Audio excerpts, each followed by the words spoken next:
Muito boa noite, muito obrigado por serem responsáveis por essa cena bonita à minha frente, que em uma sexta-feira haja pessoas interessadas em pensar.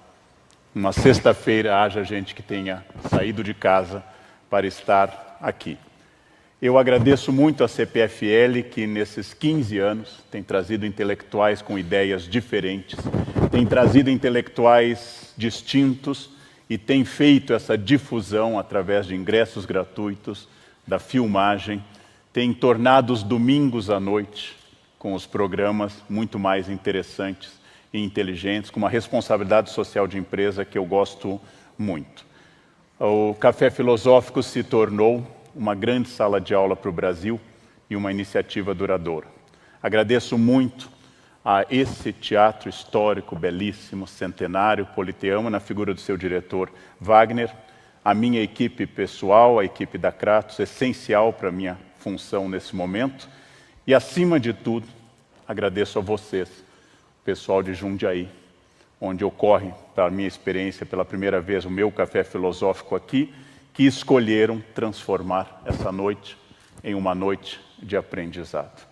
Eu gosto normalmente de falar caminhando, eu não gosto de falar sentado, mas mandaram que eu ficasse sentado o tempo todo. Como eu sou descendente de alemães, eu obedeço sempre às ordens. Todos vocês que conseguiram essa noite o ingresso devem interpretar isso como símbolo de um esforço combinado com sorte. Em 10 minutos, todos os lugares foram esgotados. Logo, vocês devem ver isso como um sinal ou da natureza, ou se preferirem, de Deus.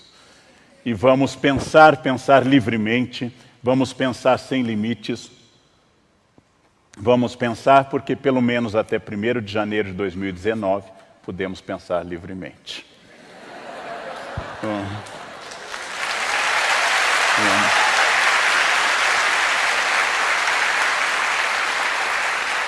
Hoje é um dia também especial para o Brasil, porque há 30 anos, um dia como esse, foi promulgada a nossa Constituição, a mais democrática da história do Brasil, que sustenta o nosso Estado democrático de direito, remendado, problemático, claudicante, mas ainda melhor do que qualquer outra opção que não o Estado democrático de direito.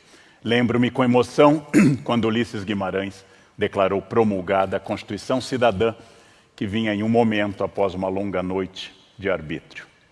O módulo que eu sou curador, afinal, isso é tudo, fé, razão, fama e busca da transcendência no mundo líquido, traz 4 versões sobre o mesmo tema, usuais e pouco usuais, de crenças e valores na era da internet. 4 pessoas que eu conheço bem, pessoalmente, admiro muito, a Viviane Mosé, o Reni Kucker e a Fernanda Torres, cada um trazendo uma contribuição, cada um recebeu esse convite em um determinado momento. A Fernanda eu convidei em Lisboa, quando estávamos tomando café da manhã, que o livro dela sobre fama seria ótimo para pensar a fama como um novo tipo de fé, a fotografia como um novo voto religioso, os likes como uma nova promessa que surge no mundo. E, naturalmente, os outros são intelectuais experimentados, reconhecidos, que vão trazer enfoques muito inovadores. Onde estaria hoje a fé? Qual o debate secular da fé com a razão?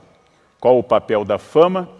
E qual é a explicação possível para os fundamentalismos contemporâneos? Cada um com uma visão, com uma perspectiva diferente, como deve ser o debate de ideias. É no contraditório, garantem os advogados, que se faz a justiça. Não haveria julgamento se não houvesse um advogado de defesa e um promotor. Não haveria julgamento se não houvesse 2 posições distintas. O julgamento pode se tornar justo exatamente porque as pessoas pensam de forma distinta. Apenas nos fascismos a igualdade é vista como um objetivo acima de todos. A minha fala de hoje tem 3 momentos. O primeiro momento é o mais filosófico-teológico. Se alguém não acompanhar bem, é porque realmente essa classificação ela é mais complicada, mas não se preocupem, haverá luz no fim do túnel. Após esse primeiro momento, o segundo será mais enfaticamente religioso. Parecerá inclusive moral. Escrevendo eu pensei, vou parecer um pregador ateu. E talvez eu seja. E o terceiro será mais político-religioso. Ouçam tudo, entendam tudo, escolham o que aceitar, o que rejeitar. Como eu sempre digo, não tenham gurus, debatam livremente, discordem livremente, isso se chama conhecimento. Meu ponto de partida é um livro com um título estranho, que causa um pouco de má impressão, apesar de ser uma expressão consagrada. O livro se chama A Monstruosidade de Cristo. É um texto do filósofo Zizek com o teólogo Milbank, da Inglaterra. Os dois, um ateu de formação marxista e um teólogo religioso, debatem em meio a uma imensa erudição, uma imensa questão de conhecimento, especialmente o legado de um filósofo, que talvez tenha sido o filósofo que mais me deu trabalho na juventude. Sim, vamos lá, 1 minuto, se é um pouquinho, eu sinto uma presença. Tem alguém mexendo na minha sagrada careca, pronto. Deu certo, not yet, pas encore. Pronto. O confronto dos dois girou em torno de eixos daquele filósofo que foi o que talvez tenha me dado mais trabalho na juventude, Hegel. Conseguir ler Hegel e talvez entender, acho que é o primeiro grande desafio intelectual na formação da área de humanas. E Chesterton, um escritor profundamente cristão, inglês, que marcou muitas pessoas. O pensador Creston Davis resumiu a posição de ambos na introdução do livro, dizendo, através de uma bela metáfora, Sábado Santo ou Domingo de Ressurreição.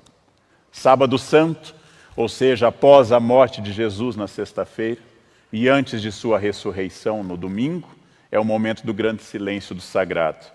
A imanência total, o vazio, a morte de Jesus como fato consumado, 11 apóstolos temerosos, fugindo de uma perseguição possível, silêncio total, a pedra do túmulo fechada, é o momento da noite da fé. Esse é Zizek.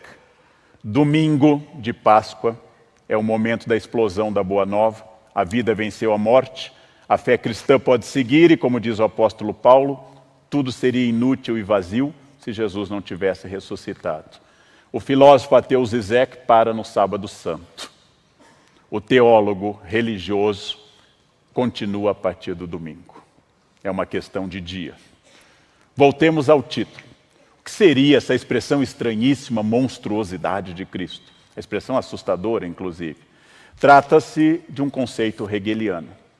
Diz respeito ao escândalo da encarnação. O Verbo se fez carne e habitou entre nós, prólogo do Evangelho de João. Contém uma revolução teológica inédita na história das religiões. Os deuses gregos assumiam a forma humana. Eram deuses em corpos de homens. A encarnação de Jesus é Deus se tornando humano e não apenas assumindo a forma humana. Porque Zeus aparecia em formas humanas e outras formas, mas continuava sendo Zeus. Jesus assume a forma humana. Na carta aos Filipenses, Paulo trata, e voltaremos a essa citação, do esvaziamento de Cristo para se tornar humano. Eu não estou aqui discutindo, não é meu objetivo, a teologia trinitária ou a heresia chamada do arianismo, que é a negação da divindade de Jesus. Chesterton, famoso escritor cristão que eu já citei, narra o argumento do padre Brown, que descreve como todas as coisas são o que são. Esse copo com água é o que é. Uma árvore é o que é. O mar é o mar, a rocha é a rocha. Nada é além de si. Os homens deificaram gatos no Egito, adoraram o chacal Anubis, veneram metáforas daquilo que é, mas ele se fez carne, elimina toda a lógica. 4 palavras que Zizek trata a todo instante. Ele se fez carne. Não há lógica. O milagre da encarnação é o grande milagre da existência. Um milagre tão importante, tão transformador, que mesmo um místico religioso como o famoso Messe Eckhart, um dos grandes místicos do fim da Idade Média, dá ênfase ao lado divino de Cristo. Lida mais com a segunda pessoa da Trindade, não com Jesus humano. Não estou entrando no debate do arianismo, se Jesus era Deus ou não, mas no fenômeno monstruoso, porque fora da ordem lógica e fora da ordem religiosa da encarnação do Verbo. Deus totalmente transcendente, além de qualquer compreensão, Deus que não pode ser descrito, que tem 72 atributos, mas não pode ser chamado nem pelo nome. Deus totalmente distante, absolutamente fora do sistema, se torna um bebê, passa fome, passa frio e passa sede. Esse é o mistério da encarnação. Porque em filosofia e em teologia, Deus é o grande outro, com letra maiúscula, como Lacan usou várias vezes. A grande alteridade, o radicalmente diferente, inclusive radical da própria diferença. Vamos falar, para entender isso, da chamada teologia da negação, também chamada de apofática, compartilhada pela maioria dos místicos. Quando um ateu diz Deus não é, Deus não existe, um místico apofático, ou seja, da negação, diz você tem razão, porque Deus não é e não existe, porque ser e existir é próprio dos seres. A árvore é, o universo é, um buraco negro é, Deus não é, porque se ele fosse, ele seria um ser, e Deus não é um ser. Deus não é alguém que exista.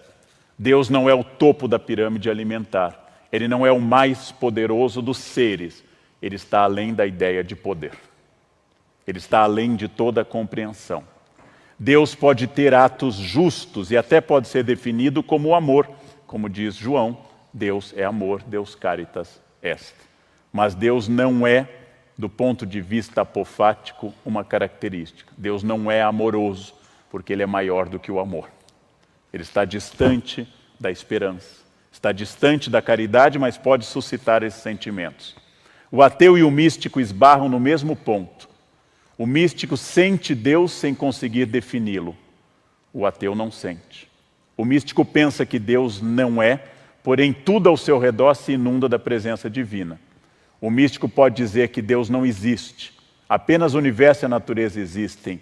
Apenas eu existo. Deus está fora de tudo. É curioso entender que para uma pessoa verdadeiramente religiosa, só é possível a percepção de Deus, não sua definição, não sua limitação, não sua representação. Vamos voltar então ao debate Zizek-Milbank.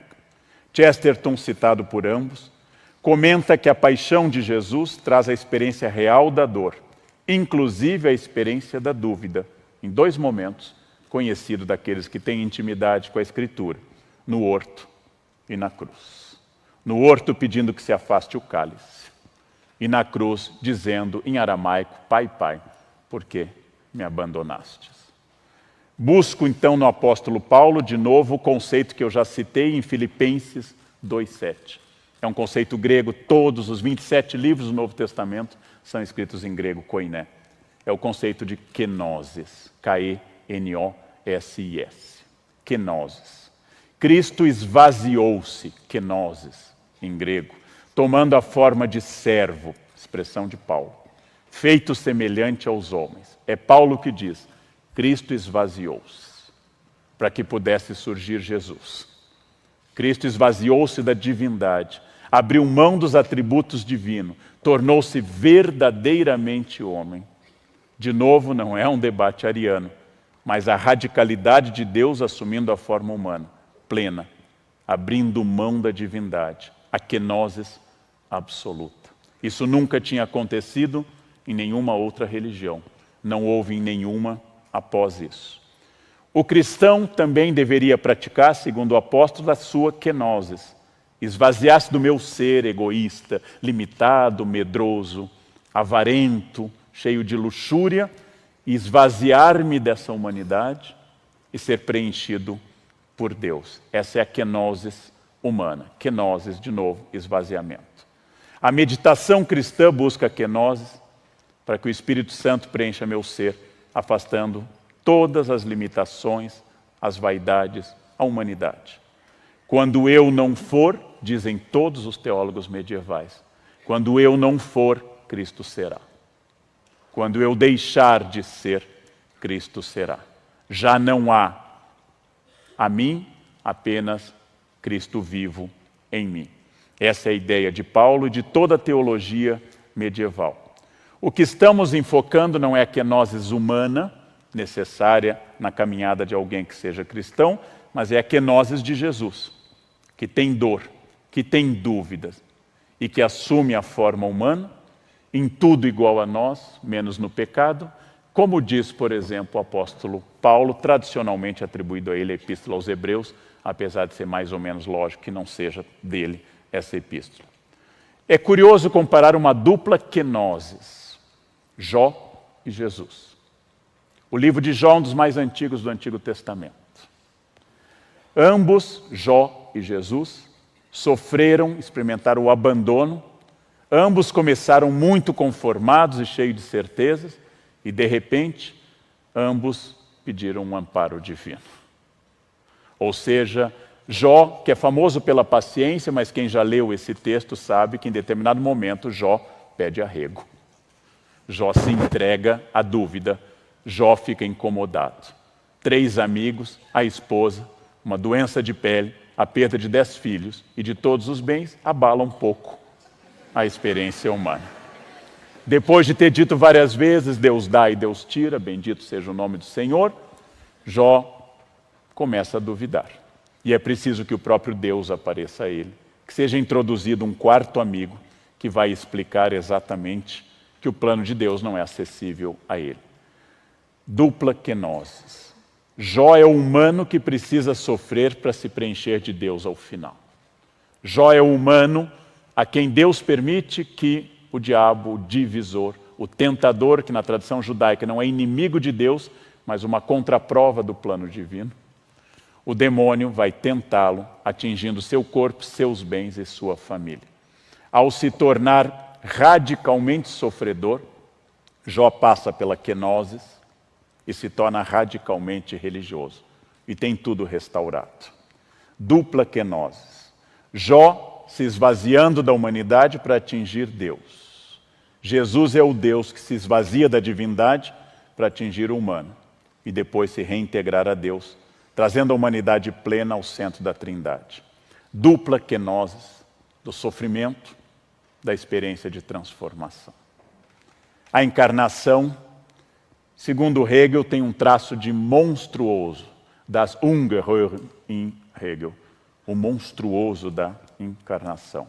Não por ser feio, disforme ou assustador, mas por quebrar toda a ordem anterior das religiões e por trazer Deus em kenosis humana.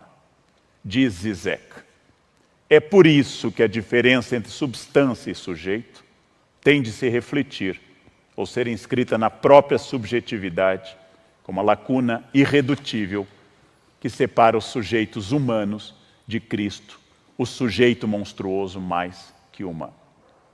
Diferente do herói grego como Ulisses, que é um indivíduo exemplar que leva suas características acidentais a um caso paradigmático, ou seja, é um indivíduo exemplar que acaba através da sua busca como Ulisses, seus 10 anos na Guerra de Troia, seus 10 anos voltando a Ítaca, cada opção de Ulisses em relação a Calipso, em relação a Polifemo, é uma opção que se torna um modelo, um tropos universal. Diferente do herói grego paradigmático, na lógica da encarnação cristã, a essência universal corporifica-se em um indivíduo acidental.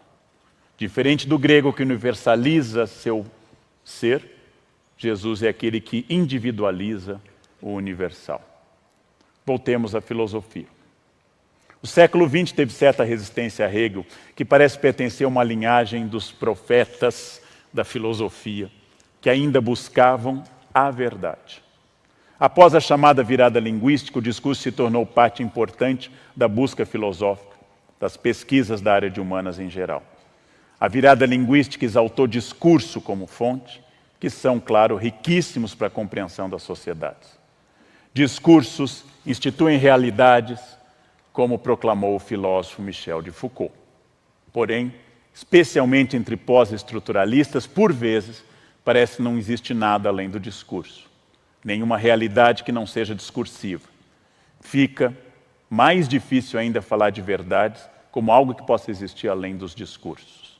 Grande parte dessa filosofia pós-estruturalista, grande parte da nossa cultura pós-estruturalista, passou a considerar que o discurso é uma camada como uma cebola, em que eu vou tirando um discurso, outro discurso, mais um discurso, e no final não há nada a não ser discursos.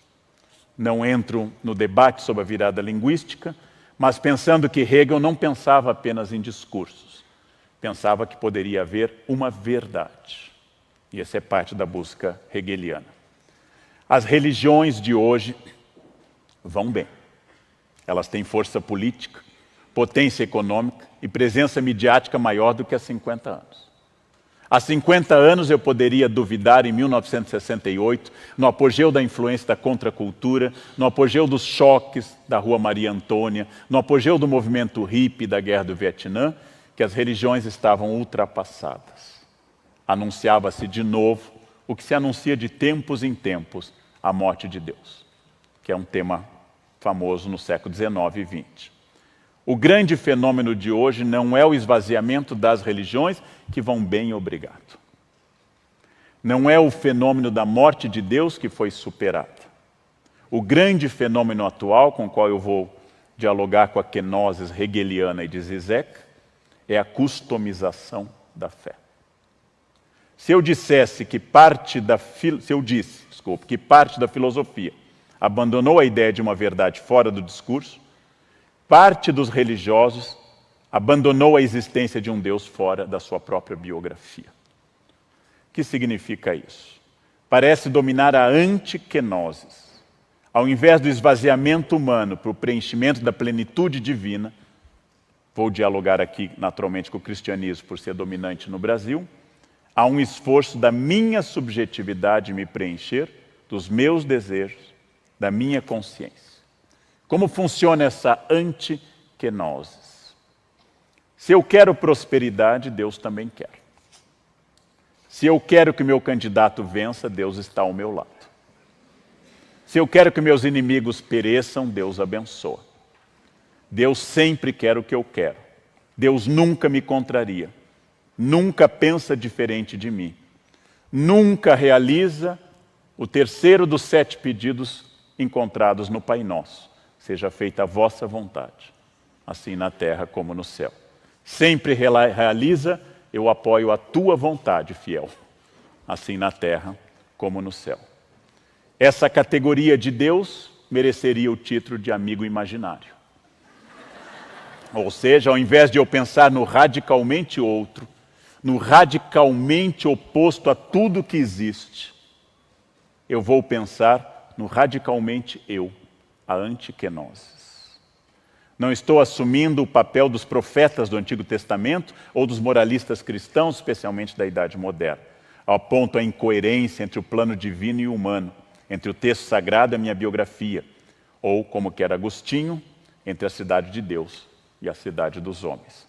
O que eu indico é bem mais grave, e é típico de um mundo líquido, de uma fé líquida, de uma religiosidade contemporânea. A história da revelação judaico-cristã, todos sabemos, é a história da falha humana. Do pecado de Adão ao de Davi, da maldade de Jezebel ao casal Ananias e Safira no Atos dos Apóstolos. Vamos levar em conta que nem todo mundo tenha relido a Bíblia essa semana. Ananias e Safira, separadamente, mentiram aos apóstolos. Disseram que tinham vendido um terreno por tanto e dariam o dinheiro aos apóstolos, mas tinham vendido por mais. E retiveram parte do dinheiro. E a punição foi relativamente radical. Um gesto de Pedro matou os dois. O profeta indicou ao rei Davi que ele matou a única ovelha de Urias. Davi fez penitência, arrependeu-se, pagou um preço elevado. Davi caiu, foi guiado, sua consciência retoma o caminho que é contrário ao seu desejo. Seu desejo é pela esposa de Urias. O plano de Deus exclui o que ele fez. E Davi entra em crise, porque ele, ao fazer essa kenosis, tem que mudar radicalmente de atitude. Errar nos faz humanos, errar nos faz históricos. A Bíblia é o relato dos erros humanos em busca da verdade divina. Não estou de novo dizendo que eu vou desenvolver a nossa incoerência como erro, mas a nossa percepção de um Deus, de tal forma adaptado a mim, customizado, de um Deus anti-kenosis, que temos que pensar se isso se trata de uma fé ou de uma adoração do próprio Narciso. Se trata de uma fé ou de vaidade tornada a Deus. A customização de hoje, ela afastou a noção de erro pelo efeito da kenosis humana. Publico com a mesma tranquilidade uma mensagem com mãos em prece, um trecho de um salmo, preferencialmente o 23, o Senhor é meu pastor, um versículo edificante da Bíblia, conhecereis a verdade vos libertará, João 8,32, e logo abaixo, um insulto violento aos meus adversários políticos. Entre a primeira publicação e a segunda não existe nenhuma coerência. O Senhor é meu pastor, mas o meu candidato é o meu, e quero que vocês morram, e quero que vocês desapareçam. O Senhor é meu pastor, mas quem guia meus valores sou eu e não Deus. O Senhor é meu pastor, e nada me faltará para mim e para os outros eu quero que falte, que sejam jogados fora. Ora, não existe sequer a percepção da contradição que havia no rei Davi, segundo o rei de Israel. O meu Deus está ao meu lado, e eu sou o profeta dele. Eu falo em nome dele.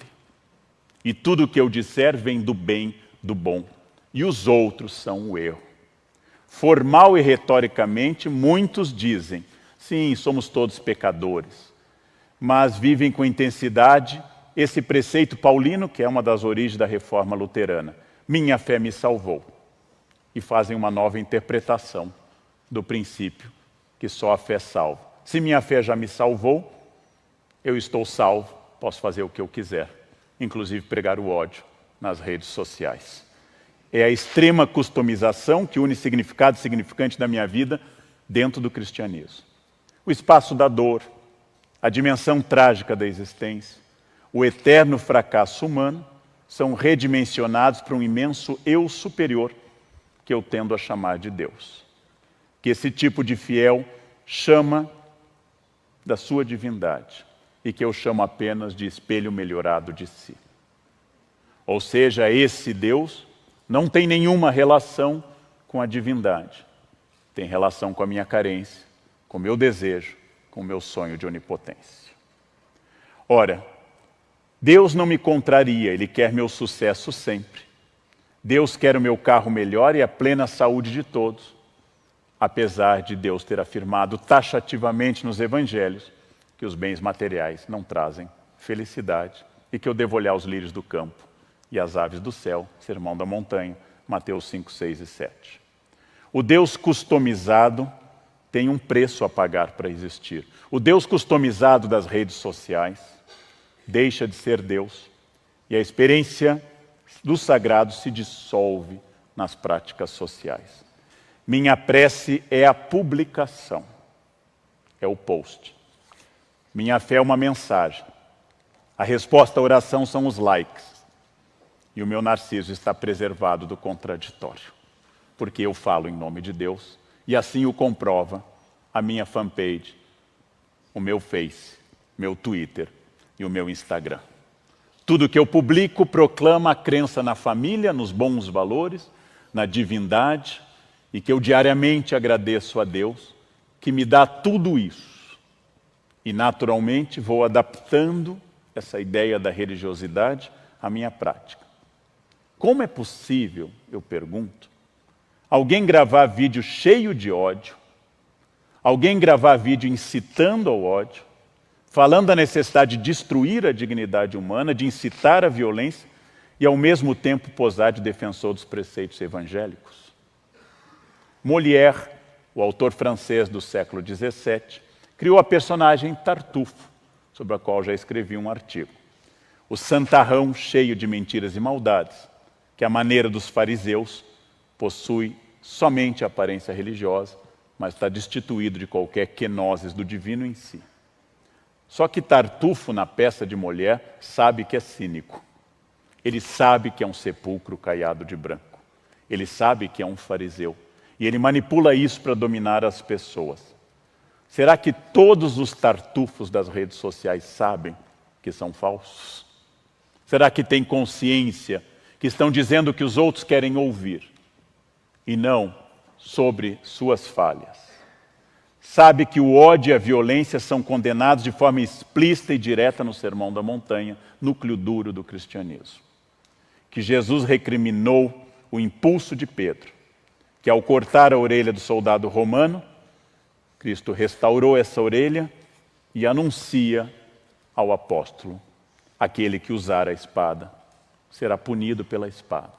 Aquele que empunhar a arma será castigado pela arma. Eu não vim trazer a espada, eu vim trazer a paz. Princípio magno do Mestre, horas antes de ser torturado e morto. Pela natureza da encarnação de Jesus e de sua morte sob tortura, todo e qualquer cristão nasce com a obrigação de ser inimigo da tortura e da violência. Porque, afinal, Jesus foi torturado e condenado à morte, de forma injusta. Todo o corpo humano faz parte do corpo de Cristo. Princípio teológico comungado por quase todas as expressões cristãs. Logo, qualquer tortura em um ser humano, independente da ação que ele tenha cometido, independente da sua orientação ideológica, é uma tortura no corpo de Cristo, que revive a cena daquele homem atado a uma coluna, sendo chicoteado, coroado de espinhos e levando tabefes e cusparadas dos soldados. A tortura é oposta ao cristianismo. Mas, óbvio, foi cara a muitos momentos das instituições que se dizem cristãs e a muitos que hoje se consideram cristãos. Elogiar a tortura é o gesto mais poderoso para dizer que eu sou inimigo de Cristo, inimigo da fé. Obrigado.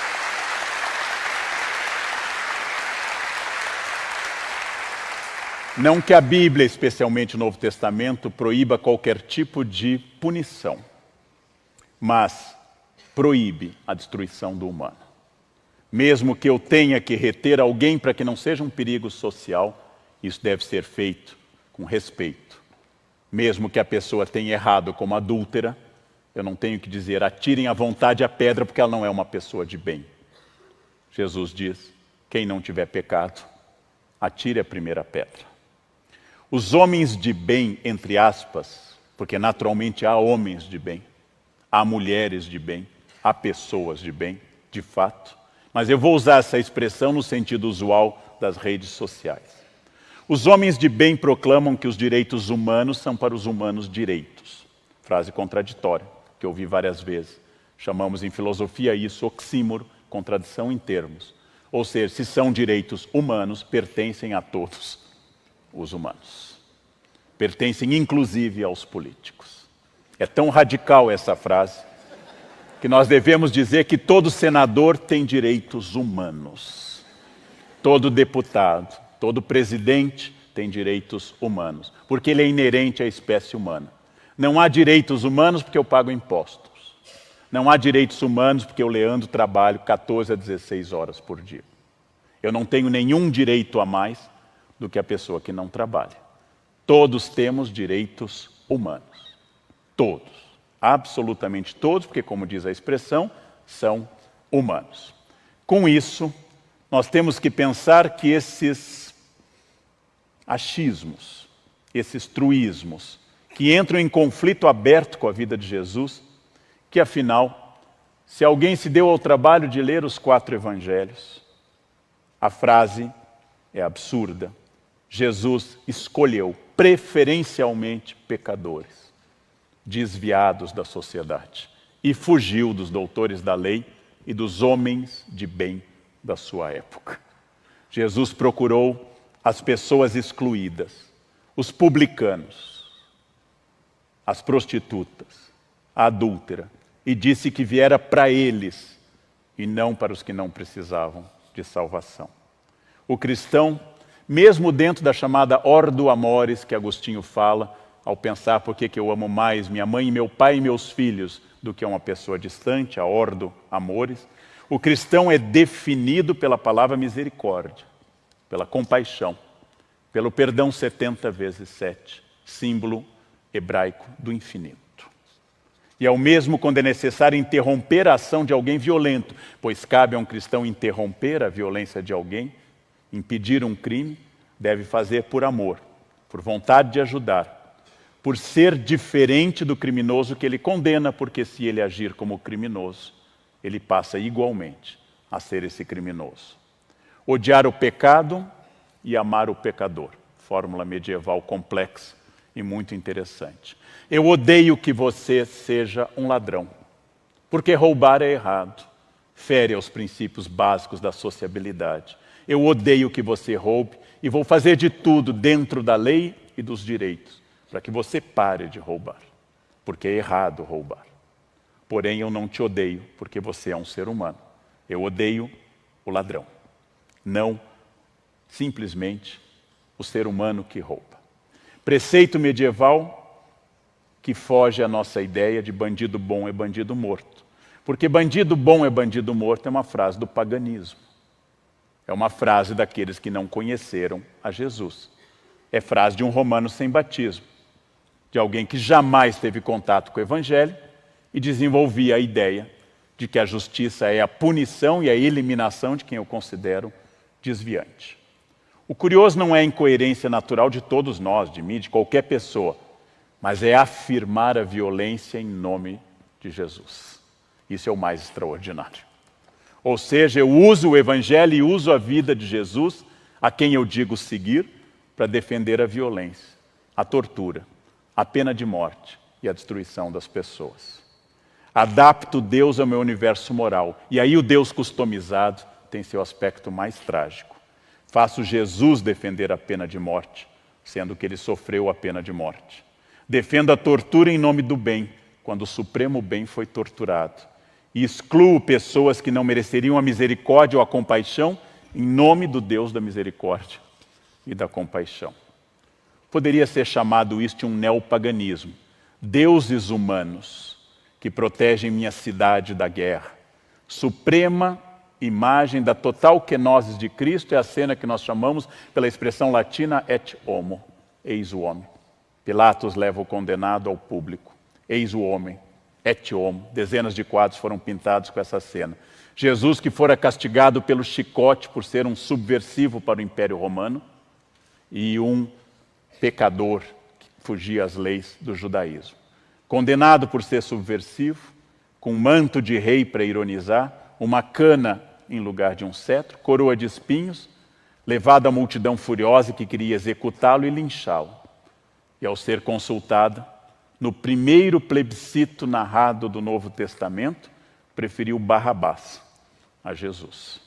Começa assim a história da paixão. Os homens de bem que ali estavam, oficiais, fariseus, saduceus, os doutores da lei que frequentavam o templo diariamente batiam no peito e diziam: Senhor, Senhor, Adonai, Adonai. Esses homens condenaram à morte como a um criminoso. Horas depois, Jesus daria mais uma lição, fazendo a primeira canonização da história, dizendo ao bom ladrão: ainda hoje estarás comigo no paraíso. Não disse sequer isso a sua mãe ou ao apóstolo João, mas de novo preferiu um ladrão.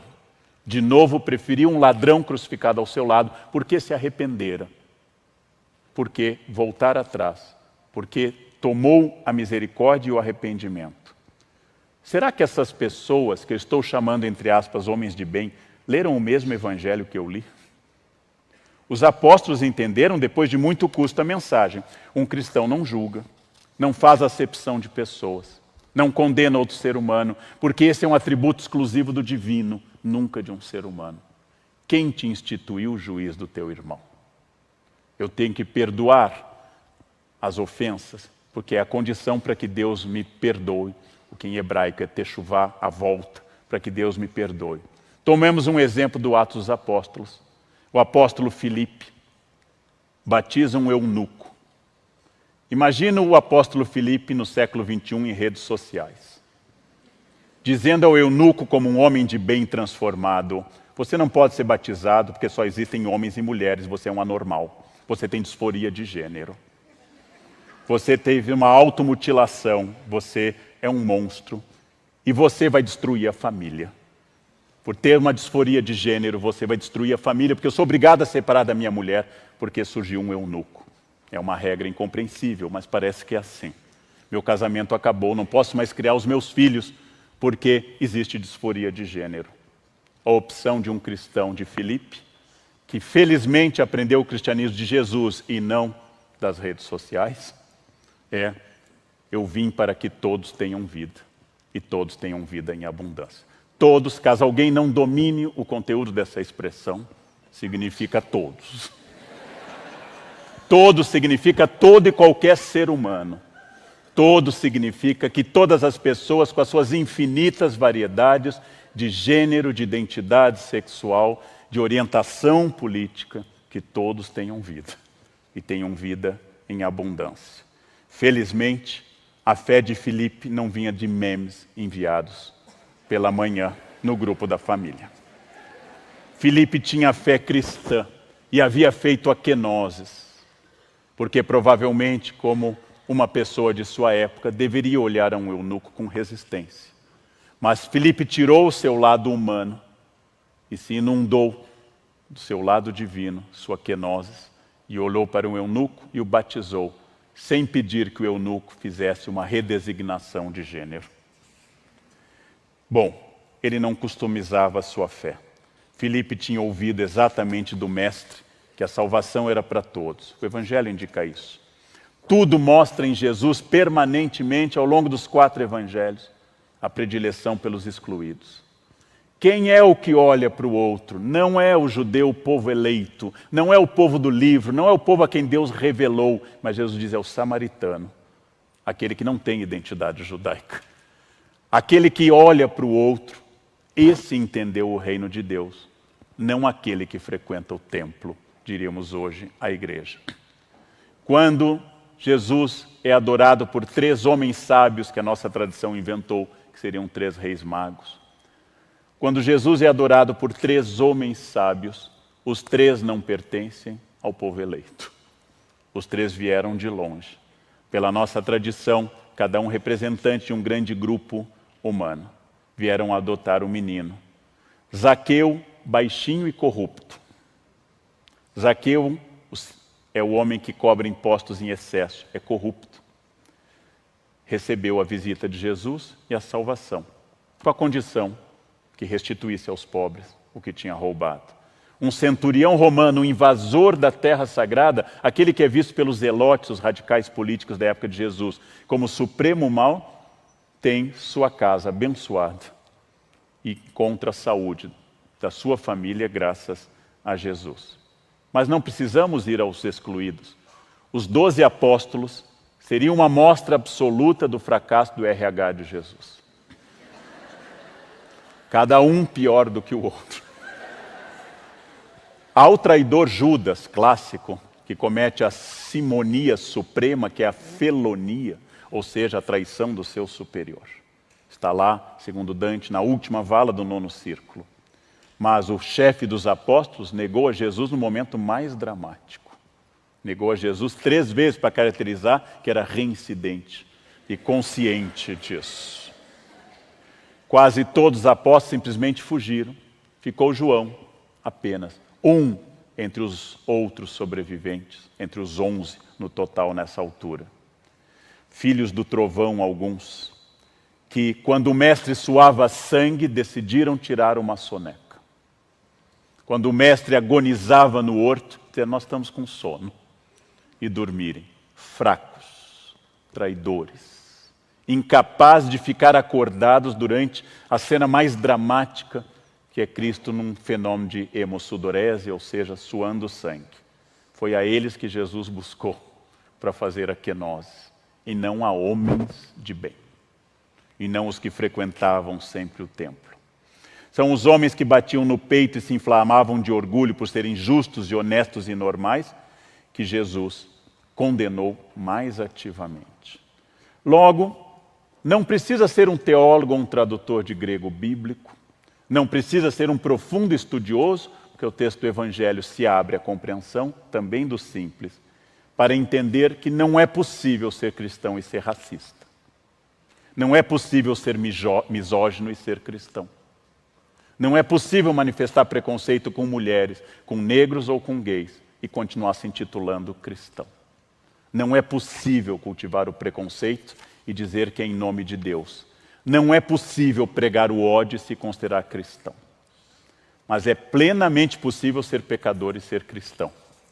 É plenamente possível ser pecador e arrepender-se, ser perfectível e não perfeito, ser solidário com o imigrante, o excluído, os que habitam as margens da humanidade e tentam superar seus próprios defeitos. E os doutores da lei? E os que batem no peito por serem corretos e justos e seguem todas as regras? Estes serão precedidos pelas prostitutas no reino dos céus. Profecia de Jesus. Exatamente aquele homem de bem que vira o rosto na cidade para as prostitutas ficará atrás delas. Conclusão da parábola do filho pródigo extraordinário no Evangelho de Lucas. Não foi o filho que ficou em casa cumprindo as normas. Não foi o filho de bem que manifestou inveja ao final. Não foi o que frequentava a casa do pai e era honesto e trabalhador. Foi o pecador que retornou que causou a festa. O filho dito bom é ressentido, invejoso, amargo na virtude, voltado a um sentimento de fazer o bem apenas para agradar, e não porque é bom, apenas para mostrar, e apenas para publicar. Hoje fui à missa, kkkk. Esse é o filho que ficou. O filho pródigo, o pecador que gastou os bens do pai, teve festa. O filho de bem, uma recriminação. Se eu fosse religioso, e eu não sou, como é sabido, se eu achasse que existe o demônio, e eu não acho, e se houve algum, fugiu, temeroso da concorrência humana. Se eu fosse religioso, eu haveria uma lógica a desenvolver. Quem seria o ser que eu, demônio, procuraria para abalar os alicerces da Boa Nova? Quem eu procuraria para destruir a obra de Deus? O dano do corrupto é imenso. A falha moral de um pedófilo é gigantesca e uma ofensa profunda à divindade. Mas esses pecadores causam a exaltação da virtude. Diante de um ser maldoso a ponto de prejudicar uma criança, as pessoas de bem se horrorizam. No fundo, esse pecador terrível, continua sendo terrível, reforça a virtude nas pessoas, exatamente com o seu erro. Não seria ele que eu procuraria. Eu procuraria o homem de bem, o fariseu batizado. Porque os pecadores declarados provocam reações morais e desejos de virtude ao mostrarem seus caráteres hediondos. O homem de bem, que proclama em nome de Deus, que é eleito e amado pelo Criador, é esse que destrói a mensagem cristã. Se existe um demônio inimigo do plano divino, ele estaria ao lado daquele que em nome de Jesus fica rico, em nome de Jesus incita o ódio, e em nome de Jesus defende a tortura. Este é o verdadeiro filho do demônio, é o verdadeiro mal. É esse que destrói a obra de Deus, e não o pecador. E é por isso que se diz que as prostitutas os precederão no reino de Deus. Esse é o verdadeiro inimigo. O religioso que customiza Deus para atender seu projeto de enriquecimento ou a seu projeto político. Esse é o grande, o maior, o absoluto filho do demônio. Bom, este é um café filosófico e não um sermão de domingo. A bolha epistêmica que a internet possibilitou, a bolha de conhecimento fechada sobre si, ela é imensa. Ela constitui o meu grupo, os iguais a mim, que ao frequentarem a minha rede social, reforçam que eu estou certo. E eu, na minha insegurança, digo, tem que matar esse tipo de gente.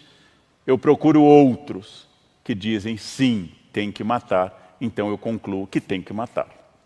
Se todos dizem que eu estou correto, fico satisfeito na minha vaidade e me torno ainda alguém conversando comigo mesmo na figura dos outros, que compartilham meu WhatsApp, meu grupo do Face. Sou eu a falar e sou eu a escutar a mim. O grupo pode ter 10 mil pessoas, porém eu só falo e só escuto aquele que é igual a mim e bloqueio e excluo o que é diferente, garantindo a plena potência do meu eu e o pleno isolamento da minha certeza.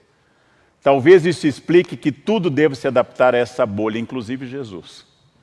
Todos devem falar a minha língua, porque afinal eu sou o caminho, a verdade e a vida.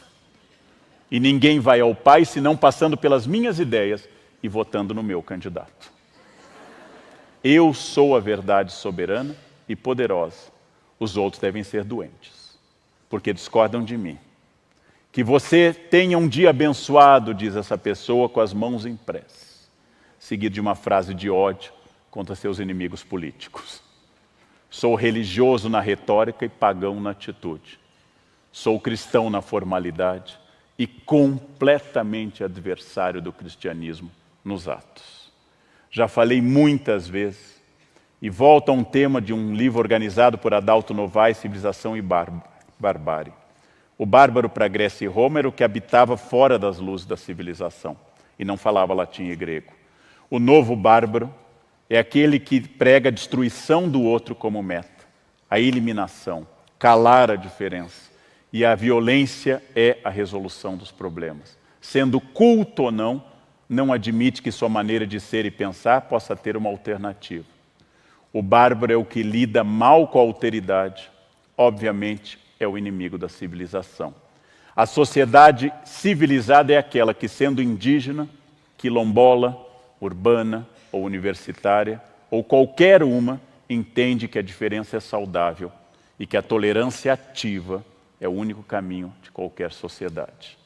Os que se opõem a essa ideia são os novos bárbaros, são aqueles que querem destruir a civilização. Encaminhando a reta final. O crescimento do valor do indivíduo tem raiz no Renascimento, na Ilustração e no Romantismo.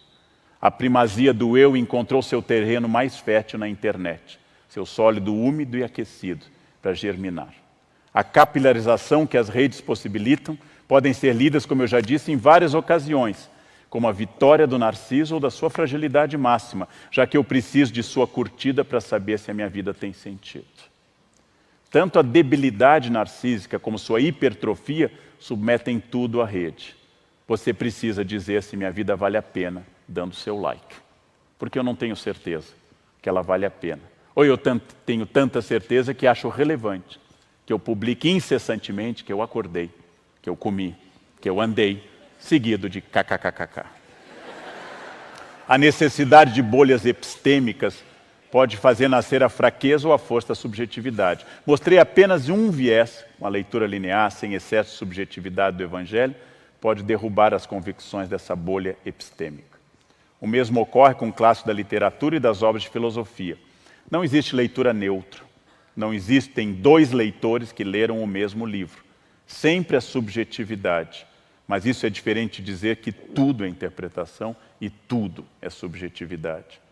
Meus amigos podem ter razão e meus inimigos também, porque eu não sou a razão. No jogo tenso e dialético entre a verdade objetiva e a minha, entre a verdade fora de mim e a minha, flui parte do contraditório, que anima o mais ambicioso programa que jamais foi criado pela humanidade, que se chama democracia.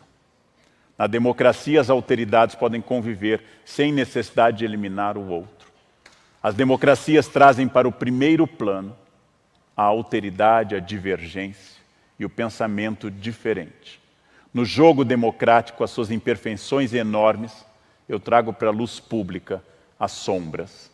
Todos são diferentes e a democracia reconhece isso, em partidos opostos, em programas distintos e ideias antípodas. Tudo pode? Não. A democracia também traz seus limites no quadro da lei.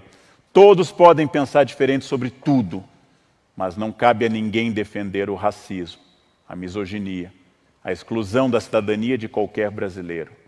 Todos são iguais perante a lei, mas a tortura na nossa Constituição, que hoje completa 30 anos, é um crime hediondo, é ilegal, inconstitucional e inaceitável. A lei prevê punições para quem se torna um risco social, mas sem destruição do indivíduo, sem tortura, sem violência efetiva, para que os agentes da lei não se tornem também eles criminosos, de sinal trocado. Existe uma maneira religiosa de conviver com a diferença, e eu tentei demonstrá-lo. Existe uma maneira laica e jurídica de conviver com as diferenças, e eu a trouxe à tona. No Estado democrático de direito que vivemos, sabemos todos que há limitações, que ele é problemático, que ele é complexo, contraditório, mas é o único espaço para a convivência da diferença. Garantidos os direitos fundamentais de todos, garantida a dignidade universal, preservado o campo público do discurso de ódio, para que eu afaste do campo público o discurso de ódio, que não é o contraditório, mas é a incitação à violência. Eliminado o racismo, a misoginia e a homofobia, teremos reconhecido duas fontes válidas de comportamento para nós, os evangelhos e a Constituição. Basicamente, se você é religioso, saiba que o preconceito garante a ilegalidade na terra e a condenação na outra vida. Se você não é religioso e manifesta preconceito, será apenas um criminoso em vida. Recomendo, por fim, que todos leiamos o artigo 5 da nossa Constituição em aniversário e que releiam os capítulos 5, 6 e 7 de Mateus, o Sermão da Montanha, ou o texto de Lucas, das parábolas sobre a adúltera e sobre o filho pródigo. Sua fé pode ser líquida, seu orgulho pode ser gasoso, sua moral pode ser de plasma, mas a nossa centralidade e dignidade humana é sólida e não pode ser questionada por ninguém. O ódio é um erro infantil e vaidoso. O ódio fala do primeiro pecado capital, a vaidade. Estamos muito imersos na infantilidade perversa de quem se recusa a crescer e olhar para algo além de si. Quero desejar, para conduzir às conclusões, que tenhamos todos não apenas um bom final de semana, mas uma boa votação. Quero parabenizar o evento de hoje, promovido pela CPFL e recebido com vocês com entusiasmo ao lotarem esse teatro. A esperança é fundamental, a desesperança é uma arma poderosa para destruir a humanidade. Existe chance para que a sabedoria supere a estupidez e que os canalhas de todos os matizes políticos entendam que o ódio não pode ser incorporado como próprio da cultura brasileira. Esse é um país miscigenado. Esse é um país, felizmente, misturado quanto a todas as orientações raciais, entre aspas, porque na prática não existe raça. Esse é um Brasil de Iemanjá, de Oxalá, de Jesus, de ateus, de judeus, de islâmicos. Esse é o Brasil onde os jovens precisam ter futuro e as crianças precisam ter segurança. A segurança nunca nascerá do ódio. Tanto a história, como os evangelhos, como a Constituição batem na mesma tecla. Quem usar da espada perecerá pela espada. O Brasil que eu desejo é o país que nunca seja vencido pela corrupção ou pelo ódio, pelo autoritarismo ou pelo ressentimento. É o Brasil de todos nós. É o Brasil que se abre para todos que entendam que a diversidade é rica, que a diversidade é o princípio da democracia, que o contraditório nos melhora, que o contraditório torna a minha vaidade fragilizada e obriga que eu fique melhor. Esse é o Brasil de todos nós, que eu gostaria que se manifestasse livremente, de forma democrática, nesse domingo, ao votar. Muito obrigado a todos vocês. Obrigado. Obrigado.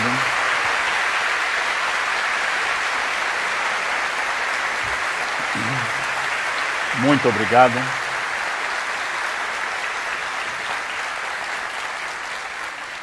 E naturalmente tudo o que eu enunciei é a subjetividade de uma pessoa que leu algumas coisas e não leu outras. Teve algumas experiências e não teve outras. Conheceu alguns lugares e desconheceu a maioria.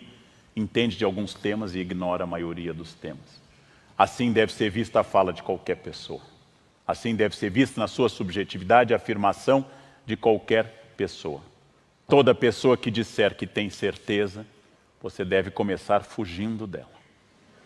Porque ela é potencialmente um autoritário. É na dúvida que eu educo a humanidade que existe em mim. E é na dúvida que eu me entrego a essa humanidade. Agora, passando à fase seguinte, temos uma ocasião ainda mais rica, que as perguntas elaboradas por vocês, enviadas para nós, possam aprofundar, contrariar, contradizer ou corroborar as coisas que eu disse. Cada um se aproprie dessas ideias dentro da imensa liberdade que a compreensão humana tem. Lembrando sempre que, desde o iluminismo, passando por várias filosofias, a minha liberdade tem um limite claríssimo, que é a liberdade alheia. E aqui termina a minha liberdade quando eu encontro a do outro. Então passemos, por favor, às perguntas da plateia e dos nossos espectadores internautas. Obrigado, Karnal. Só passar uns números aqui. A gente está transmitindo por esses vários canais que eu falei no começo da palestra. Teve um alcance de mais de 40 mil pessoas que estão assistindo, além da casa cheia. Na internet também tem bastante gente. Vários elogios. Vou só começar com um aqui. A Fabiane Paranhos diz assim: Karnal, um ateu falando melhor que muito cristão. E a primeira pergunta, uma pergunta que veio aqui do público, da Nivalda, que tem a ver também com esse elogio, também te elogia, falando primeiramente parabéns, você é o ateu mais católico que eu conheço. E a pergunta dela é a seguinte: o que você acha do Papa Francisco e a maneira como ele tem conduzido a igreja? Bem, basicamente respondendo aos elogios semi-ambíguos que começaram, o tema da moral laica não religiosa é o mesmo tema da moral religiosa. Toda moral, seja ela ateia, religiosa, filosófica ou teológica, deve centralizar na dignidade humana. Se alguém não centraliza nisso, não é o problema de ser ateu ou religioso, é o problema da falta de uma referência moral. Bem, o Papa Francisco, primeiro Papa latino-americano, primeiro Papa jesuíta, tem várias posturas absolutamente louváveis. Está enfrentando uma resistência enorme dentro do Vaticano. Está enfrentando uma resistência de uma velha guarda que quer um tipo de cristianismo diferente, mais voltado para certos valores. O Papa Francisco me parece mais inclusivo do que certas posturas tradicionais. O Papa Francisco consegue superar certas passionalidades. Ele é um argentino que está eleito há vários anos e nunca visitou a Argentina. O Papa João Paulo II foi eleito, pegou a mala e foi para a Polônia, imediatamente. O Papa Francisco não visitou a Argentina. E para dor dos argentinos, visitou já o Chile, o Brasil e tantos outros países. Acho esse um gesto extraordinário para falar da universalidade, raiz grega da palavra católico. Católico é universal, não é um Papa argentino, é um Papa. Naturalmente, o legado imenso da Igreja Católica, sua história gigantesca, não se resume a um governo de um Papa. Mas eu recomendaria ao Papa Francisco não tomar o mesmo chazinho que deram a João Paulo I e que encerrou 33 dias de pontificado, adormecendo na paz do Senhor. Eu recomendaria a ele voltar a ter os provadores de comidas papais, que eram típicos do Renascimento, o Papa Alexandre VI, Leão X, Júlio II. Seria bom ter um provador dos chazinhos papais, porque ele está mexendo com forças muito antigas. Quando a religiosidade se organiza como religião e instituição, ela passa a lidar com o poder, e é comum, não sempre, mas é comum, que a forma institucional das religiões se esqueça da base que lhe deu origem, que é a fé primitiva e original. A pergunta a ser feita sempre, tanto ao Papa, que é um excelente teólogo, como a todos os grandes teólogos da Igreja, é: onde Jesus se sentiria mais à vontade caso voltasse? Em qual espaço ele estaria mais à vontade, considerando a vida dele, que condenou os saduceus ricos e fariseus hipócritas? Onde ele seria mais à vontade? No Vaticano ou em outro lugar? Essa é uma questão resolvida por Dostoiévski no conto O Grande Inquisidor, no qual ele, dentro do famoso Irmãos Karamazov, pensa que se Jesus voltasse, atrapalharia muito a missão da igreja. Atrapalharia muito a igreja. É uma fantasia transcorrida no século XVI, sob um romance do século XIX. Provavelmente, se todos os fundadores voltassem, Se todos aqueles que criaram uma instituição benemerente voltassem, estranhariam muito o que foi feito em nome daquilo. Isso é muito importante. Acho que o Papa Francisco tem um grande desafio. O futuro a Deus pertence. São duas perguntas que vieram aqui que tratam do mesmo assunto. O Anderson diz assim: vivemos num mundo repleto de crenças e divindades, onde quase todos reivindicam a salvação. Como viver uma vida digna aos preceitos da retidão, sem a culpa de não saber se é realmente o caminho certo? Em resumo, na falta de certezas, como viver sem culpa no mundo líquido? E o Benedito pergunta se a religião tem como elemento essencial o sentimento de culpa. Será que esse sentimento não nos rodeia demais? Bem, seria um grande debate para um tema extenso e muito bom. Ninguém pode ter certeza de nada. A fé é a grande aposta na expectativa. Rubem Alves, meu colega da Unicamp, dizia no seu livro sobre a teologia da esperança, um grande livro, e também no livro O que é Religião, da Primeiros Passos, que o religioso gosta de apostar na esperança. Gosta de apostar na possibilidade de que existe uma eternidade e um bem supremo. E isto é um gesto de esperança. Se eu quero ter certeza, isso não é fé, isso é o desconto de uma promissória. Se eu quero ter certeza, eu estou exigindo de Deus uma contrapartida em moeda da dívida que eu prestei a Ele. Se eu quero ter certeza, esse não é um sentimento exatamente religioso. A fé é baseada na culpa. As religiões ocidentais, monoteístas, têm insistido muito na culpa. Outras expressões, que não são exatamente uma religião, mas dialogam com religião, como o budismo, não participam dessa ideia. Nem todas as religiões do mundo participam da ideia de culpa, mas certamente a nossa tradição ocidental é baseado na culpa. Isso é óbvio. A culpa é um grande instrumento de controle. Se você é culpado e é pecador abominável sempre, e se você não sabe se vai atingir a Deus no final da vida, eu tenho o caminho, e aliás eu tenho o pedágio deste caminho. A culpa é um grande domesticador de pessoas. Ela é utilizada em família e nas religiões. Ela é um grande domesticador. Mas o que eu temo nas religiões, porque hoje eu acho que eu sinto até falta de um pouco de culpa das pessoas, o que eu temo nas religiões é o contrário. É quando as religiões legalizam o que devia causar culpa. Tornam um ato de heroísmo e de virtude o que deveria ser de vergonha e de culpa. O principal defeito de uma religião que perde seu sentido original é que ela elimina a culpa e faz com que você possa agir em nome de Deus para disfarçar seu interesse material ou seu interesse pessoal. Isto talvez seja o mais grave. Quando a religião provoca culpa, a culpa tem dado origem a grandes textos, em Kierkegaard, por exemplo. Tem dado origem a grandes textos filosóficos, a grandes obras de arte. A angústia gera a obra-prima do Grito de Munch. A culpa não é de todo improdutiva. Pessoas mais culpadas costumam fazer mais.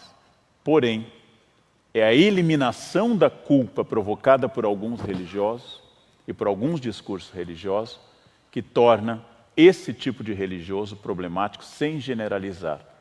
Porque perseguir, matar e fazer discurso de ódio em nome de Deus é a suprema elaboração do mal.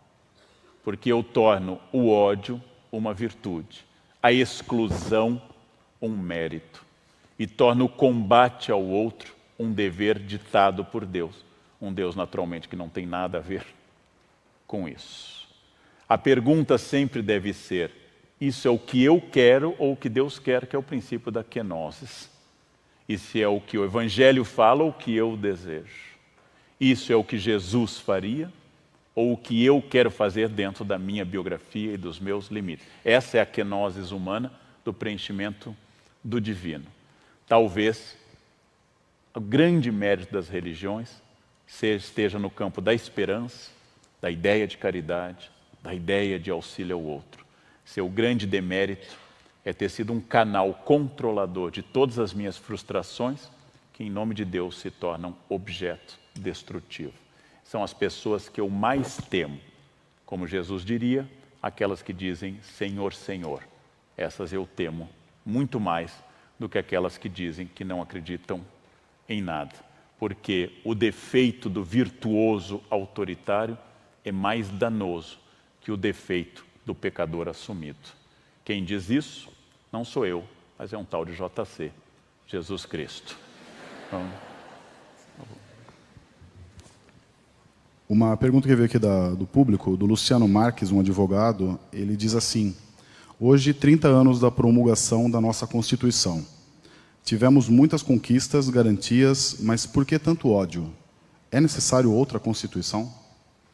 Eu espero, e disse hoje isso na minha página, que se houver a necessidade de uma nova Constituição, e nós temos a tradição francesa de mudar a Constituição regularmente, não a tradição americana, estabelecer uma única que possa receber emendas, se nós tivermos que mudar a Constituição, porque a história muda e os valores mudam, que ela seja feita legitimamente por uma Assembleia Constituinte.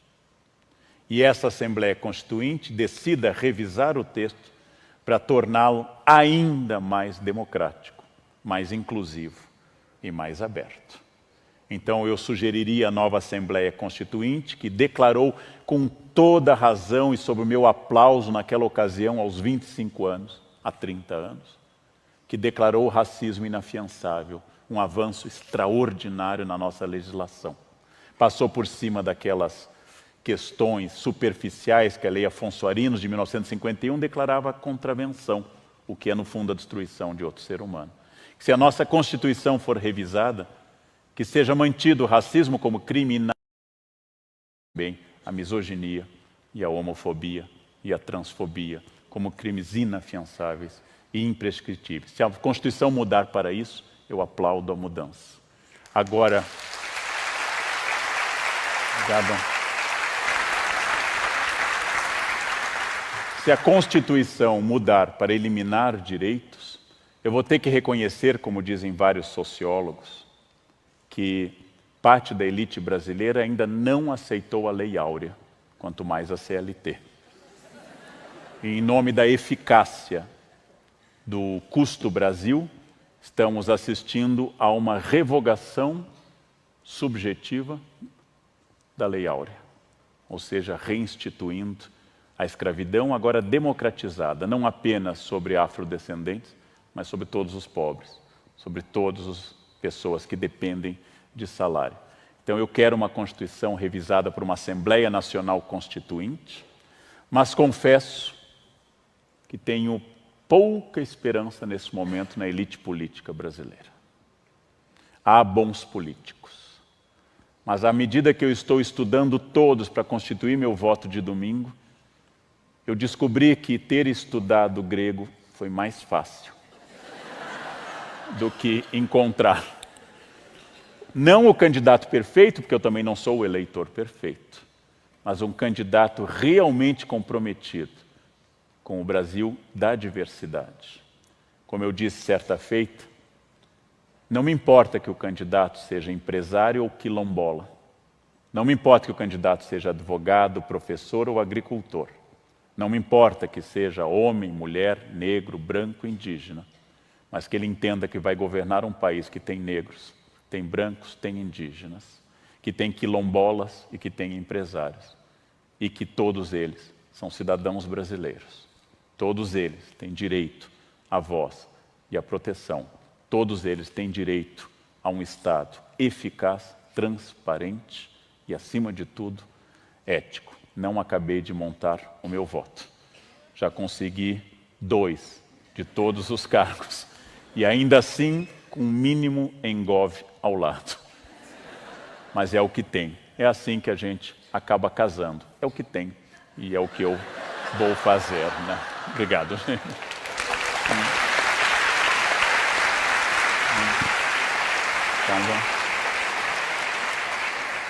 Por favor. O Pedro, da internet, mandou a seguinte pergunta: é possível dizer que a fé nos impede de tomar decisões com base em fatos e na racionalidade, afinal ela nos faz esperar e confiar na salvação, ignorando as causas do sofrimento. Isso não explica nosso grau de confiança que provocam frustrações, irritações e violências? É um questionamento muito bom, também muito extenso. Dizer que a fé provoca frustração pressuporia dizer que os ateus são integrados, maduros, felizes e pairam acima dessa humanidade iludida. Na minha experiência de vida, os ateus são exatamente iguais a todas as pessoas, têm contas a pagar, têm angústias, erram, são vaidosos, têm vícios, como quase todos os religiosos. Ou seja, não está na fé a diferença de caráter. Quanto à contradição entre religião e racionalidade, eu tenho que lembrar que esse é um tema um pouquinho mais complicado que a Viviane Mosé vai desenvolver bastante. A religião não é inimiga da razão. A religião não é inimiga do bom senso. Mas a religião mexe com uma gramática distinta de valores, o que explica que ela seja tão antiga e que provavelmente tenha tanta perspectiva de futuro. Ou seja, eu não vejo diferença em alguém me dizer que é muito religioso ou que não é religioso. Porque encontrei pessoas boas nos dois campos. Encontrei cafajestes completos nos dois campos. A pessoa que eu mais admiro moralmente na minha vida, a pessoa que eu mais gostaria de me tornar parecido é um padre, que eu tive como professor. A pessoa mais sem caráter que eu conheci na minha vida é um padre também. Ora, isso faz parte da humanidade. Não se deve julgar a religião pelos religiosos, senão não salvaria nenhuma religião. Mas devo julgar a religião pelos seus próprios critérios. A religião não é inimiga da racionalidade. A religião não pensa exatamente o oposto de um ateu. E um ateu que diga isso está herdando o pior das religiões, que é a crença catequética que deve ser imposto ao outro.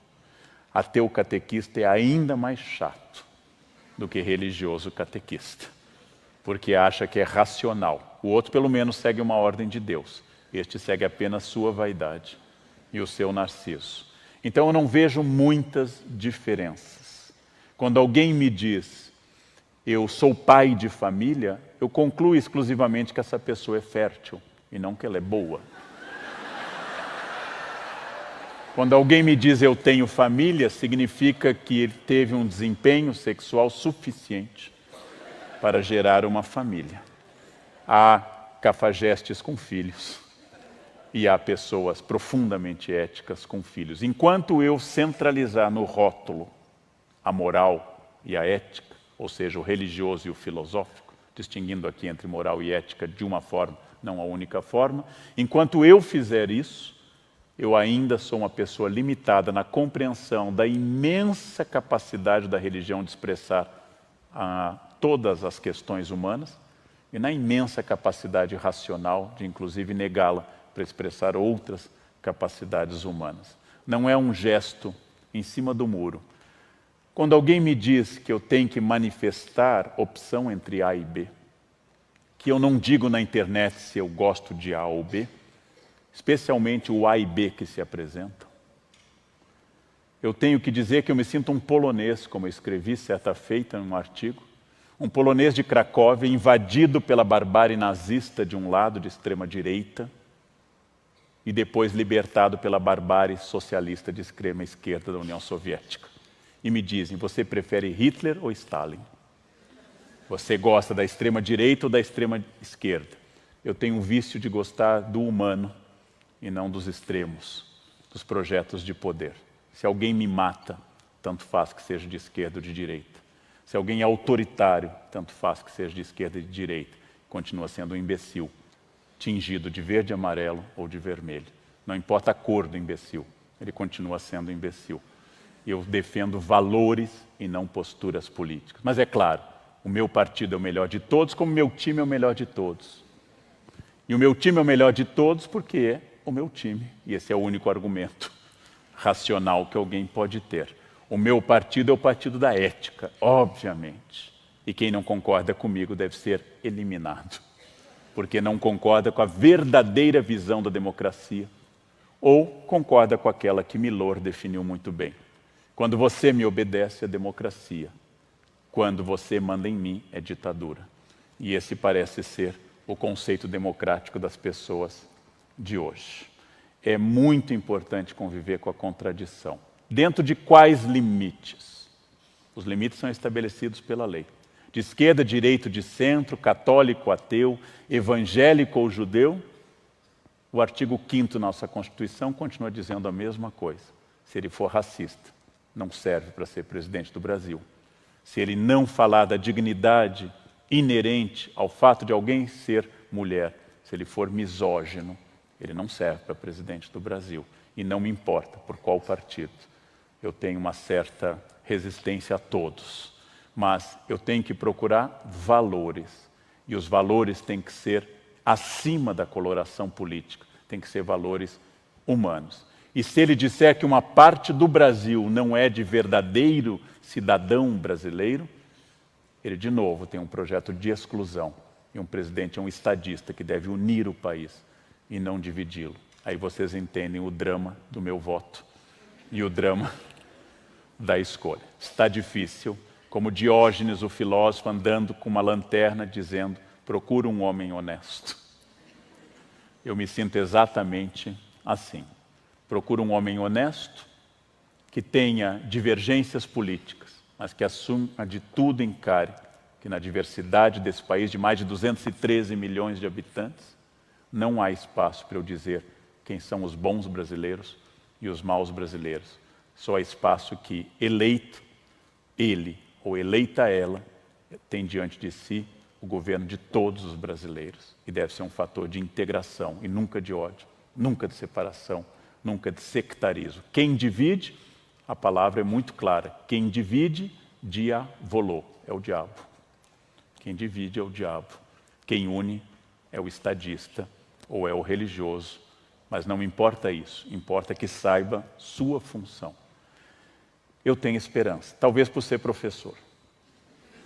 Eu tenho esperança, porque meus alunos são jovens e trazem a cada ano na Unicamp uma lufada dessa esperança, de que tem que dar certo para eles. Porque esses alunos existem dentro dessa perspectiva. Um professor deve ser otimista, como um obstetra deve ser otimista, ao assistir ao surgimento maravilhoso do milagre da vida. Eu acho que um proctologista pode ser pessimista. Eu acho que alguém que faz autopsias pode ser mais pessimista, mas eu trabalho com jovens, um obstetra trabalha com vida, e nós continuamos querendo, examinando, apostando, porque se eu perder essa esperança, eu terei dito a eles que eles venceram. E eu sou teimoso e vaidoso. Enquanto eu viver, eu nunca vou deixar de ter esperança no Brasil, porque o Brasil chegou até aqui porque tinha gente que teve essa esperança.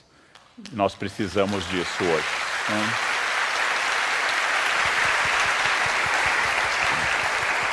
Por favor. O Enzo mandou uma pergunta pela internet.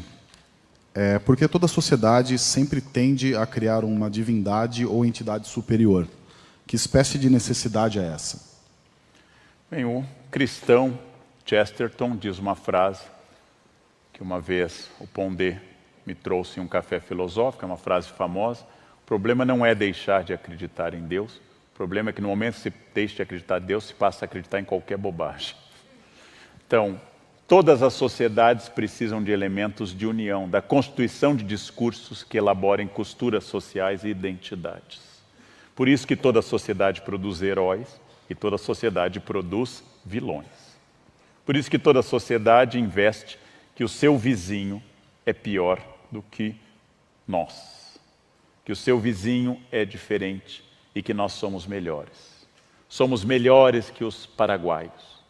Somos melhores que os argentinos. Somos melhores do que os venezuelanos. Somos melhores que os bolivianos. Os franceses têm certeza de serem melhores que os belgas, do que os alemães ou do que os espanhóis e italianos.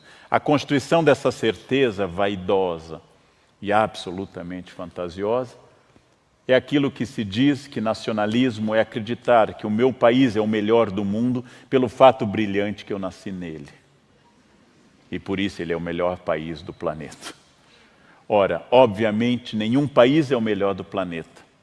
E, obviamente, eu preciso construir imagens de identidade.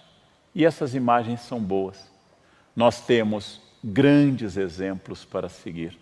Só para pegar um exemplo que eu admiro muito, falecida no terremoto do Haiti, Dona Zilda Arnes, que através de um programa simples, conseguiu levar a muita gente um plano de sobrevivência de crianças que durante uma década influenciou a taxa de mortalidade infantil no Brasil. São pessoas simples, sem grande estardalhaço, que com um trabalho não muito caro e de abelha laboriosa, conseguiu fazer isso. Há muitos heróis no nosso país. Há muitos heróis que podem ser admirados e constituir um elemento para ser seguido. O problema não é ter deuses. O problema não é constituir deuses. O problema é o que esses deuses me autorizam a fazer. O que esses deuses, eu faço que eles falem em meu nome. O que eu transfiro para esses deuses do meu medo, da minha angústia, da minha insegurança, da minha inveja e do meu fracasso, para que eles passem a condenar aquilo que eu quero que seja condenado. Ou seja, aquilo que eles evitam a verdadeira kenosis, aquilo que eles transformam em um objeto de adoração orgulhosa do meu próprio Narciso. Isso é mais perigoso. Não existe grupo sem unidade. Não existe grupo sem identidade. Nós temos vários elementos de identidade, da língua até certos comportamentos, corporais, inclusive. E isto pode ser um início de um processo de identidade. Mas somos muito jovens. Se a Espanha tem uma monarquia antiquíssima e ainda não conseguiu costurar suas partes constitutivas, nós, muito mais jovens, como faremos uma coisa dessas? É um longo trajeto. E nem sei se a unidade é um grande objeto, um grande desejo, mas é uma grande forma de eu pensar a possibilidade da civilização, porque a oposição a isso é a barbárie. Ou seja, a luta de todos contra todos, a destruição de todos por todos. E como previa Gandhi, nessa ideia de olho por olho e dente por dente, terminaremos todos cegos e banguelas. Porque isso só leva à destruição. O ódio fala do meu medo, não fala de quem eu estou odiando. O ódio fala daquilo que eu temo e nunca fala do outro. Ou daquilo que eu desejo e eu transformo em ódio, com frequência. Uma pergunta que veio do público, da Beatriz, ela fala que ela estuda em uma escola católica jundiaense, em que dá a liberdade parcial do debate de assuntos considerados polêmicos. Qual a sua opinião sobre a censura de temas atuais e importantes e a ignorância seletiva que isso gera? Eu acredito sempre em um sistema escolar que tenha tantas variedades e orientações quanto os brasileiros são. Por exemplo, escolas militares são escolas que preparam bem para o Enem e não são ruins como projeto pedagógico. Escolas católicas têm seu próprio sistema de validação de verdades. Escolas batistas, escolas judaicas, escolas públicas têm seus próprios sistemas. Defendo a pluralidade. Seria um equívoco que todas as escolas fossem militares. E seria um equívoco que todas as escolas fossem católicas. Mas há que se pensar não defendendo a censura, que é proibida por lei e repudiada pelo bom senso. Que se eu matriculo meu filho em uma escola judaica, a primeira coisa que eu estou esperando é que ele aprenda valores judaicos. Se eu não gostasse desses valores judaicos, eu deveria matricular em uma escola pública ou com outros valores. Se eu estou em uma escola católica, não acho errado que os orientadores digam: esse é o princípio da Igreja Católica, radicalmente contra aborto. Esse é o princípio. Mas eu não gosto. Bem, não há problema, mas você vai ter um problema em se considerar um católico de fato. Claro que existem grupos de católicas pelo direito de decidir, que existem muitas variantes, mas isso faz parte da customização da fé. Sou católico, mas acredito em reencarnação. Sou católico, mas sou a favor do aborto. Sou católico, mas acho bobagem essa história de virgindade de Maria. Sou católico, mas não acho o Papa infalível. Bem, lamento informar, você não é católico. Isso é um problema de jeito algum. Mas esperar ver uma opinião oposta frequentando uma instituição católica, eu acho que tem um choque de expectativas. Eu sou contra a censura, mas eu trabalho em uma escola pública, a Unicamp. Essa escola pública é laica por definição constitucional. Todos os credos estão lá. Há outras escolas que têm um crucifixo na sala. Tem uma outra orientação. Há outras escolas que têm uma estrela de Davi. Eu gosto dessa pluralidade. Agora, contradizendo um pouco isso, o catolicismo sempre dependeu de rebeldes e subversivos, desde Jesus até o Papa Francisco. Ele sempre dependeu de gente que contestasse o status quo. Ontem foi o dia de São Francisco, que condenou inteiramente o status quo da igreja medieval sem se tornar um herege. Francisco é o primeiro herege que dá certo, condenando a riqueza, mas se manifestando inteiramente favorável à igreja. Grandes pensadores foram rebeldes em relação aos dogmas ou à autoridade. Pessoas que estavam com a razão enfrentaram o catolicismo, de Giordano Bruno a Galileu. Então, esse é um grande debate, mas se você quer plena liberdade, eu recomendaria que você buscasse uma escola onde o princípio seja de plena liberdade.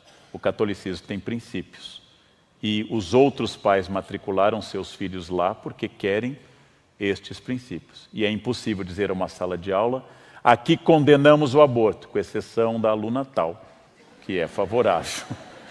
É difícil. Então, não estou defendendo a censura, ela é abominável, mas estou defendendo o direito da diversidade. Uma escola adventista vai guardar o sábado, e é para isso que ela existe, para que os adventistas não sofram o que sofreriam em outra escola, com atividades no final de semana ou no sábado, que os adventistas guardam como os judeus religiosos.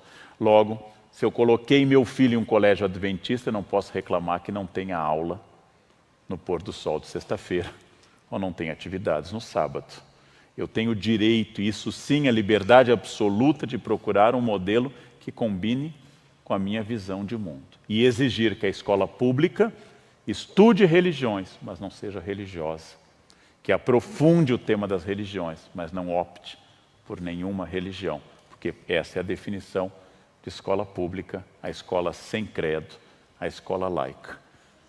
É um direito dos católicos serem católicos, é um direito da pessoa discordar disso. Um não precisa eliminar o outro. Talvez um não precise se matricular no direito do outro. Talvez seja mais sábio isso. Se eu fosse um professor de escola católica, como já fui várias vezes, eu tentaria entender e explicar por que estes são os nossos valores e não censurar. Isso seria mais produtivo. Mas é mais fácil censurar do que explicar. É mais fácil proibir do que dizer por qual princípio a Igreja Católica é radicalmente contrária ao aborto. Por quais valores? E por quais meios se chegou a essa conclusão? Isso seria uma escola católica que trabalha com o contraditório, mantendo o princípio da sua crença, dos seus dogmas e dos seus valores. Eu adoro a diversidade, adoro a variedade. Amo a complexidade do ser humano e suas contradições. As escolas deveriam consagrar isso cada vez mais. Não apenas as públicas, mas mesmo as religiosas. Mais uma vez, sou contra a censura, mas também garanto a perfeita liberdade de ensino, garantida pela Constituição e garantida pela Lei de Diretrizes e Bases e por todas as grandes leis educacionais. O ensino deve ser diverso, e os pais devem orientar para o caminho que acham que é melhor. Querem um consolo? Dá errado de qualquer jeito. Esse é um consolo. Mas se eu quero que dê errado dentro de uma escola religiosa ou pública, é uma decisão minha. Eu acharia pior se o Estado unificasse todo o sistema e dissesse: essa é a crença. Isso é 1984, do Orwell. Isso é ditadura de extrema esquerda, o stalinismo. Isso é ditadura de extrema direita, o nazismo. Isso não pode existir em hipótese alguma.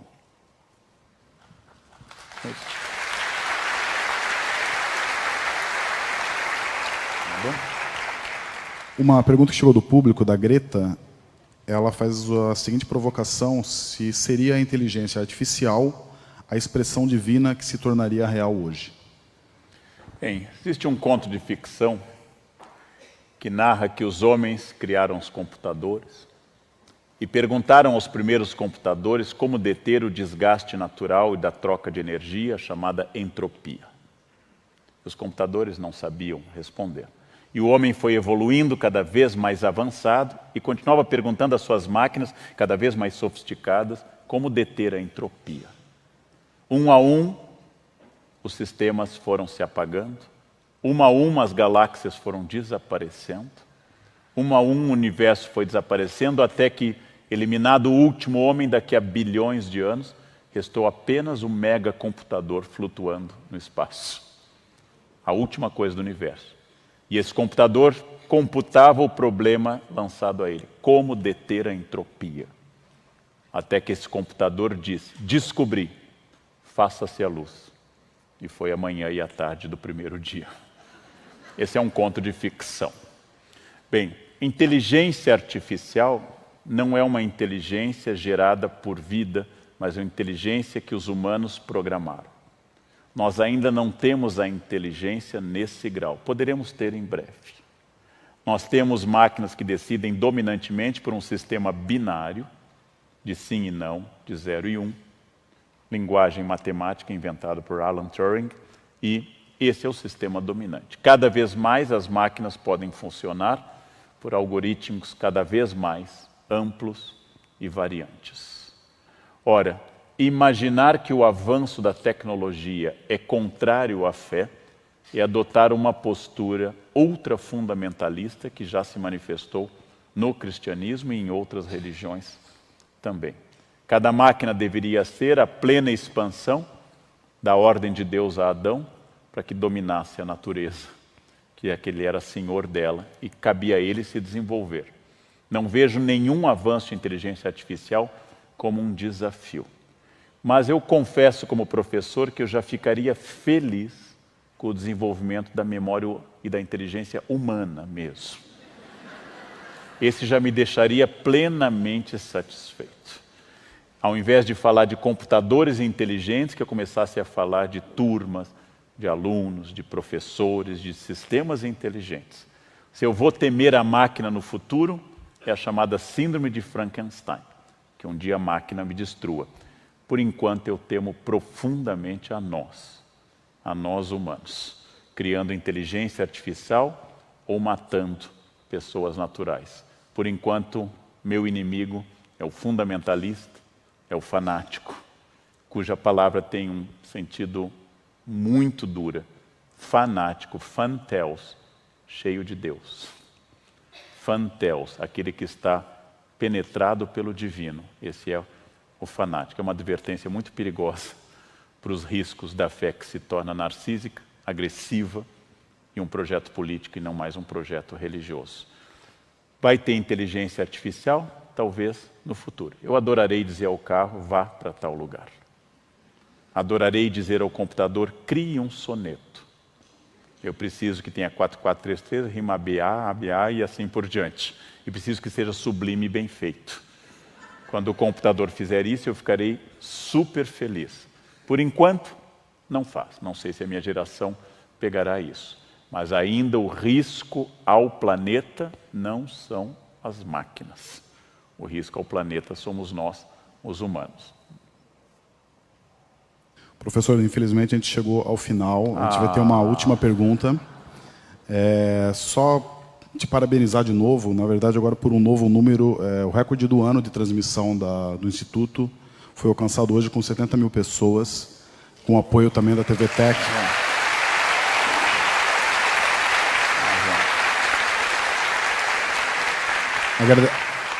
Agradecer também o apoio da TV Tech, a gente também está transmitindo pela página deles, também no Facebook. E a última pergunta veio do público, da Rose, que te pergunta se você acredita em milagre.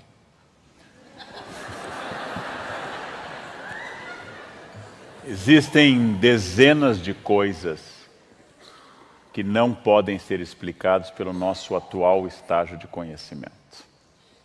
Existem dezenas de coisas que a nossa ciência, a nossa razão não abarca.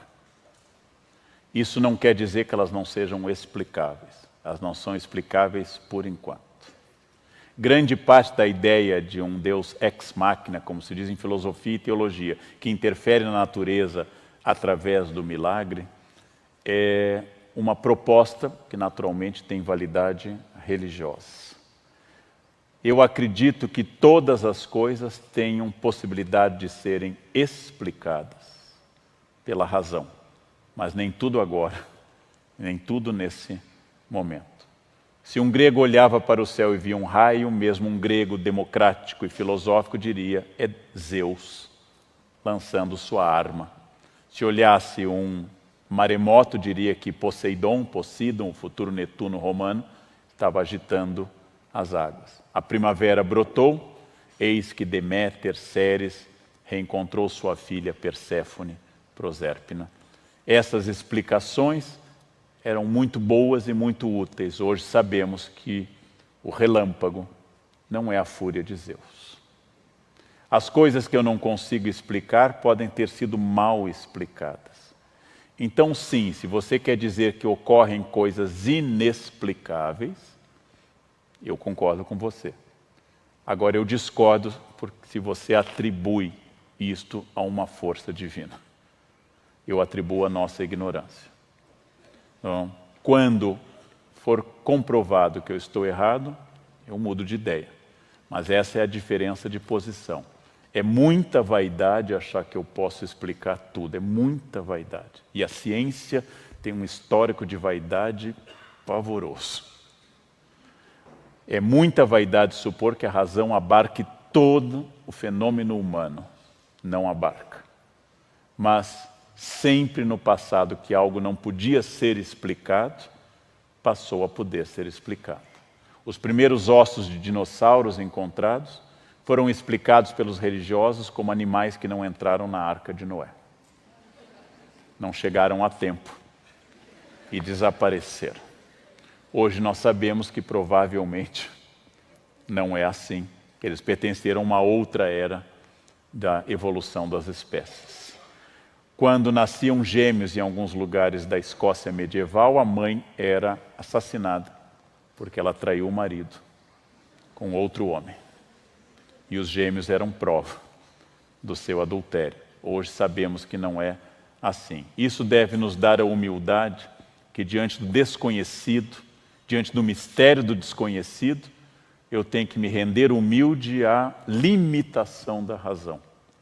Se eu quero preencher esse espaço com crenças, é o meu direito. Mas é muito importante encerrar dizendo o que é óbvio. A ciência não nasce da deficiência da religião e a religião não nasce da deficiência da ciência. Se, como diz Keith Thomas em Religião e Declínio da Magia, a religião é a resposta para as perguntas que ainda não conseguimos responder, a religião sempre existirá, porque sempre teremos perguntas não respondidas. Se a religião é o consolo da morte, ela sempre existirá, porque a ciência pode estender a nossa vida, nunca nos tornar imortais. Se a religião é o espaço do desconhecido, e a isso eu chamo de milagre, que eu tenho direito a fazer isso, a religião tem um futuro maravilhoso. Porque quanto mais eu avanço, mais alto eu subo na razão, mais eu encontro mistérios e questões não respondidas. Isso me faz admirar profundamente a ciência e respeitar profundamente a religião. Porque o meu amor em comum entre as duas se chama humanidade, que às vezes é religiosa, às vezes científica, e às vezes combina as duas coisas. Ser ateu não é um estágio superior da evolução. Ser religioso não é um atraso intelectual. Os maiores genocídios do século XX, estou dizendo sempre isso, foram levados adiante por ateus. Ou seja, por Stalin e por Mao Tse-tung. Outros grandes genocídios foram feitos por religiosos, em nome de bem e de Deus. Como eu sempre insisto, o defeito não é Deus ou a ciência, é o ser humano que gosta de matar. Gosta muito de matar e de excluir o que é diferente. Se ele faz em nome de Deus, em nome da ciência ou em nome do Estado proletário, isso faz pouca diferença para quem é assassinado. Para quem é assassinado, a explicação jurídica é pouco expressiva. Foi doloso ou culposo o atropelamento, tanto faz. A vítima sente o impacto do carro e não se é doloso ou se é culposo. Isso vai fazer diferença no tribunal depois. Temos que acreditar sempre no ser humano e, inclusive, em função disso, acreditar que ele possa se expressar do ponto de vista religioso e do ponto de vista ateu. E que religiosos inseguros e ateus inseguros querem impor sua vontade aos outros. Isso não fala da religião e não fala do ateísmo, fala exclusivamente do medo de algumas pessoas. E por isso que não atenta contra a religião e não atenta contra a ciência, mas fala da deficiência humana de aceitar a divergência, de aceitar a diferença. Esse é o nosso grande desafio. Esse é o desafio permanente. Esse é o que nos torna humanos. Muito obrigado, gente, pela atenção de vocês. Muito obrigado. Muito obrigado. Obrigado. Muito obrigado. Muito obrigado. Obrigado. Obrigado. Bem, a não perder o hábito, vamos em paz. E o Senhor nos acompanha.